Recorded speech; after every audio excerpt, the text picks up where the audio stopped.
A day in my life as a multitasking mom. A beautiful morning everyone. Pagising ko ng umaga, ang oras natin ay 5:31. Ayun nga pala ang aking almusal. Hindi na natin magmadali mga mi kasi magpa-flag ceremony pa ang aking panganay na anak.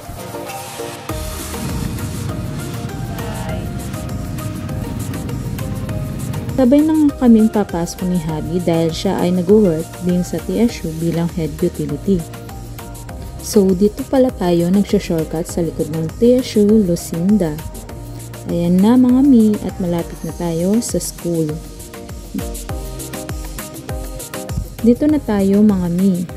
Welcome to TSU Lucinda Campus. So dahil kasabay ko din pumapasok si Habi, magta-time in muna siya sa hostel. So, dito nga pala sa chapel yung kanilang area. Mag-aayos lang ako ng konti, then papasok na sa work. After nito, pasok na tayo sa library, and then, duty ko naman dito is 7 to 10 a.m. So, ayan nga si Kuya at nagwawalis na, papasok na tayo sa library mga mi. Ayan nga pala si Sir Mervin, ang clerk ko ng ground floor library.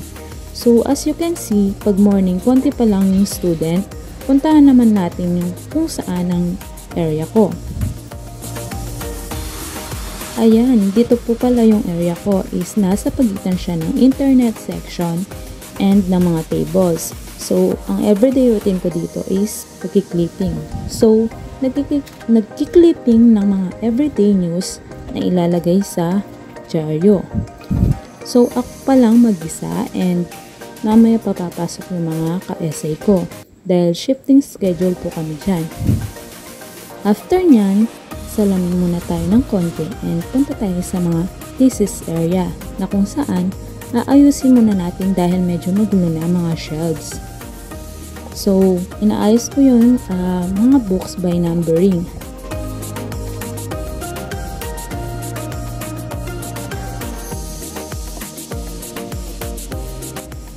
So, mag-a-assist muna tayo sa internet section.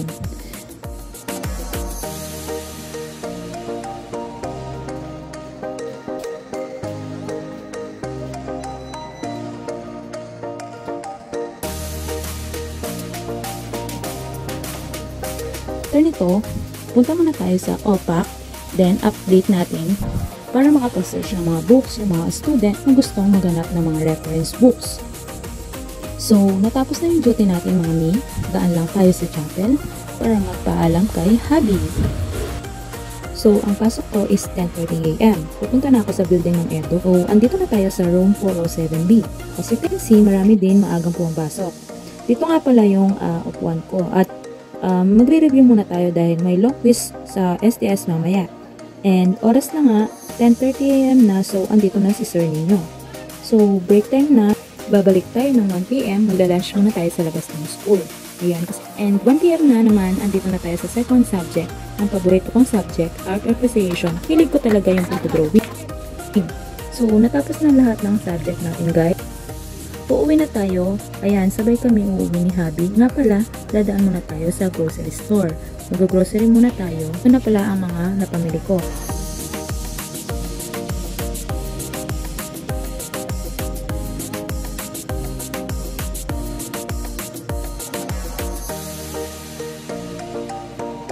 So, pauwi na kami ni Mr. Ayan, nasa bahay na nga tayo. Pagdating dyan, naglaba muna ako dahil puno na ang aking labahan. And after nyan, kakain na kami ng dinner. So, kami lang yung kakain muna dahil nauna nang kumain si Nabianan at si Mr. ko ay kailangan din niyang mag-fasting para sa kanyang laboratory.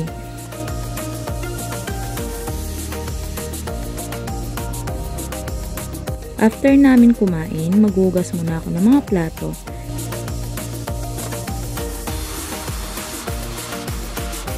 Then, si Bunso naman ang paliliguan ko.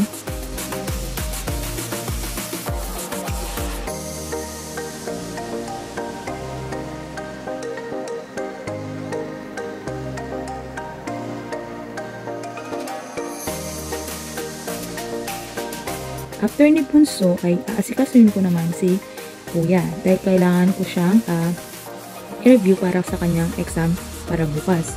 So as multitasking mom, mahirap siya pero need nating lumaban sa araw-araw at kailangan nating i-balance lahat yung sa pagtatrabaho, sa pag-aaral, lalo na sa ating family.